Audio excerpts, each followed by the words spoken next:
अस्सलाम वालेकुम रहमतुल्लाहि। वालेकुम सलाम। एक बात रह गई थी, लेकिन अभी वक्त निकल जाएगा। इंट्रोडक्शन एक मिनट का सारे लोगों का होना चाहिए था। तकरीबन लोग तो हम जानते हैं और आप लोग भी जानते हैं। बात को आगे बढ़ाता हूँ मैं। जाकिर शिकलकर साहब ने और हमारे स्टूडेंट है शहबाज, बहुत अच्छी, जो आदमी डाटा बनाता है तो कितनी स्टडी करनी पड़ती है मुझे उसका अंदाज़ा है। 2-3 फिगर को अगर निकालने होते हैं तो 2-3-4 घंटा तो यूँ ही निकल जाता है।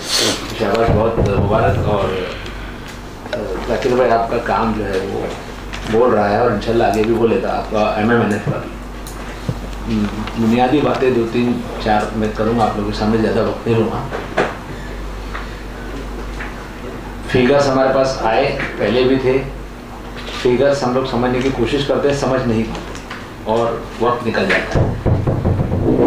बीजेपी सरकार जब बनी, ये जो 10 साल थे ना, जिसमें जो सुधीर मुंगेटवार फाइनेंस मिनिस्टर थे, तो उस वक्त मेरे जहन में ये बात आई थी कि सरकार से बजट पर पहले बात करनी चाहिए, बजट डिक्लेयर होने से पहले महीने पर। फिर मैंने बीजेपी के एक लीडर से बात की। मैं बोला कि हम फाइनेंस मिनिस्टर से बात करना चाहते हैं, मुस्लिम लीडर हो, मैं नाम वो डिस्क्लोज नहीं करूँगा। तो बोले ठीक है, लेकिन बोले हम जो डेलीगेशन जो मिलेगा वो पार्टी के नाम पे मिलेगा, मतलब बीजेपी का ही डेलीगेशन रहेगा। तो मैं बोला मुझे क्या दिक्कत हो सकती है। तो सारे के सारे बीजेपी के जो माइनॉरिटी के जो लोग सारे थे, मैं अकेला आदमी था, मैं आउटसाइडर। मैंने थोड़ी सी स्टडी की थी और मैं बोला था कि आपके लोग कुछ बात नहीं करेंगे मंत्री के सामने। मैं पूरा छोटी 3-4 डिमांड 5 डिमांड जो भी है हम उसके सामने रखेंगे और उससे बात करेंगे। उसके बाद प्रॉपर ऑफिशियल हमारी मीटिंग हुई और जो लोग साथ में आए थे वो लोग बेचारे बहुत खुश थे। सब पार्टी के लोग तो लोग फोटो के लिए ज़्यादा आए थे, तो मुझे पूरा अपनी बात को पूरा रखने का मौका मिला था। और उन 2 सालों में जब सुधीर मुंगेटवार फाइनेंस मिनिस्टर था, तो उसमें कुछ चीज़ें हमने प्री बजट उनसे बात करके उसको बजट में उनको इंक्लूड कराया था। उमूमन होता क्या है कि हमारे जो लोग हैं, चाहे कांग्रेस की सरकार हो या मौजूदा सरकार हो, हमारे जो MLAs जो हैं वो बजट के बाद बात करते हैं। तो बजट के बाद में नई चीज़ें डाली नहीं जा सकती। उसको फिगर को बहुत ज़्यादा नहीं, 2-5%, 10% ऊपर किया जा सकता है। भाई 500 करोड़ का बजट है तो हम 525 करते हैं, वो लोग खुश हो जाते हैं। कौन खुश हो जाते हैं? हम जो लीडर हैं हमारे खुश हो जाते हैं। अखबार का उनका काम हो जाता है कि 25,000 करोड़ रुपया, 25 करोड़ रुपया हमें बचा दिया। ये जो पहल है MMNF की, मैं समझता हूँ जो तरीक़ेकार है, ये पहली बार ऐसा हो रहा है कि एक वर्किंग ग्रुप जो है वो इस पर काम कर रहा है। और आप तमाम लोग इसके लिए, मेरी जाकिर भाई से रेगुलर बहुत बात होती रही इन सारी चीज़ों में। अब सवाल ये आता है कि अभी अपने पास टाइम कितना है? 1 महीने का अपने पास इस वक्त हमारे पास सफिशिएंट टाइम है। बजट की स्टडी, अगले साल के बजट की स्टडी इस बजट के डिक्लेरेशन के बाद ही शुरू होती है। उस पर पूरा साल भर काम होता है कि पिछले साल हमने जो फिगर्स लिए हैं उसमें कहाँ तरदूत करना चाहिए, कहाँ बढ़ाना चाहिए, कहाँ कम करना चाहिए। हमारे पास आप लोगों ने 7,500 का जो फिगर रखा, मैं थोड़ा पॉलिटिकल उसमें बात करता हूँ। फिगर हम 10 का भी रख सकते हैं, 50 का भी रख सकते हैं, लेकिन हमारे पास जो पॉइंटर है वो ये है कि 2022-23 में हमारे पास 5,020 करोड़ का बजट था। हमको वो बजट चाहिए। This is a real time demand, this is a real time demand. Central budget नहीं, अपने महाराष्ट्र का था ना? नहीं, सेंट्रल, जो भी महाराष्ट्र का बजट, जो 2022 को जो महाराष्ट्र का बजट रहा होगा, या जो हाईएस्ट बजट था इससे पहले 1419 का, 1419, तो वो बजट हमको रखना चाहिए। क्या हमको इतना बजट चाहिए इस वक्त? वो एक रियल टाइम हमारा मुतालबा हो सकता है।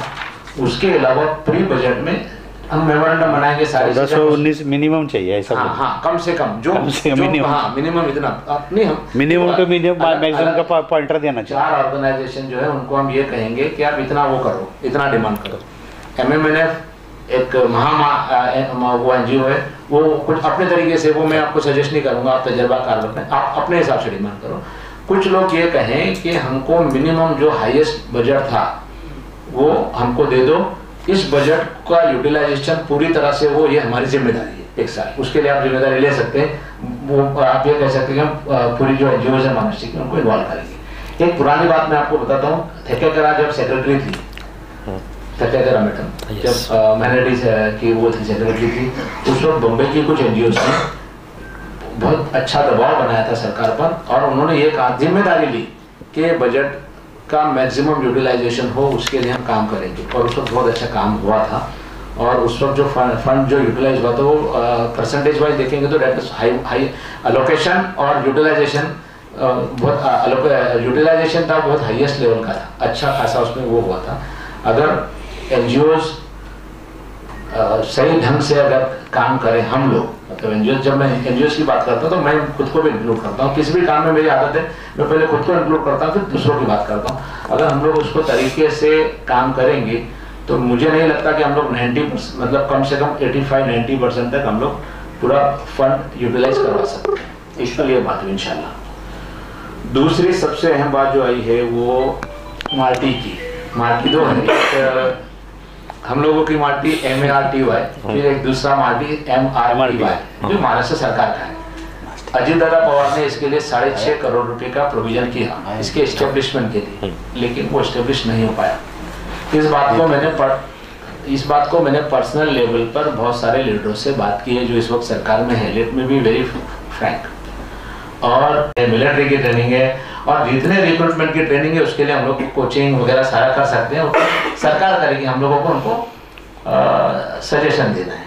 ये दूसरी बात, क्योंकि जो भी हम डिमांड करें ना उसमें मार्टी को, मैंने जिन जिन लोगों से बात की मैंने सबसे ये कहा कि सर मार्टी जो है MRTY का जो है वो जितना जल्दी हो सके, और अगर कोई डेलीगेशन दादा से मिलता है या बीजेपी मुख्यमंत्री से मिलता है या शिंदे साहब से मिलता है तो वहां पर भी यही बात रखना चाहिए, सब जगह यही बात रखना चाहिए। अजीत दादा से भी वही बात, शिंदे साहब से भी वही बात और उनसे भी वही बात, तो उनको भी ऐसा लगेगा कि नहीं ये काम करना चाहिए। अब उसके तीसरी आगे की बात मैं बता रहा हूँ, स्किल डेवलपमेंट सेंटर की बात है। जब नवाब भाई माइनॉरिटी मिनिस्टर थे तो नवाब भाई ने मुझे बुलाया था खास इसके लिए, मुझे उन्होंने उसका वो पूछा था, डायमेंशंस पूछा था। हालांकि उनको पता है इस्माइल यूसुफ कॉलेज जो है जोगेश्वरी का सरकार हमको दे नहीं रही है, सरकार की बहुत सारी पेदरेबाजी चालू है, उसमें 3 चीजों के लिए रिजर्वेशन डाला गया था। जगह अभी लगभग 44-43 करोड़ एकड़ है, सॉरी, उसमें सरकार ने पोस्ट ऑफिस का रिजर्वेशन डाला था, सरकार ने उस पर BST डिपो का रिजर्वेशन डाला था, और एक किसी उसका सरकार ने रिजर्वेशन डाला था। और उसके बाद जब ऑब्जेक्शंस मांगे थे तो हम लोगों ने पूरे, मतलब बम्बई के जितने भी एनजीओ हैं हम लोगों ने सब ने मिलकर है ना ऑब्जेक्शन जमा किए थे, और सरकार का पूरा प्रपोजल आपको पता भी होगा वो पूरा प्रपोजल रद्द हुआ था।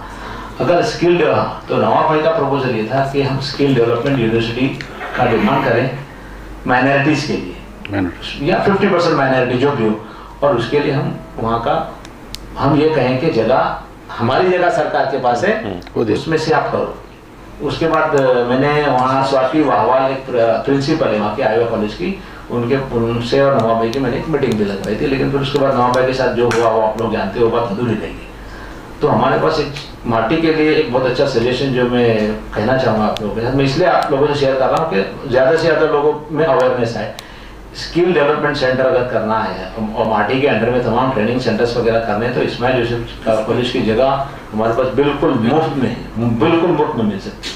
सरकार हमको देने के मूड में नहीं है, हम लोगों ने उस पर बहुत ही कोशिशें की। तो अगर सरकार को इस तरह के प्रपोजल ला सकते हैं, हम बोले ना कि भाई चलो वहाँ बना दो, हमारे पास जगह है। ये तीसरी बात थी। ये 3 बातें मैं आप लोगों से, बाकी तो आप लोगों ने बहुत अच्छा किया था, तीनों चीज़ें मैं आपके सामने रखना चाह रहा था। बाकी मैं हमेशा से MMNF के साथ में रहा हूँ और इंशाल्लाह रहूँगा। शुक्रिया।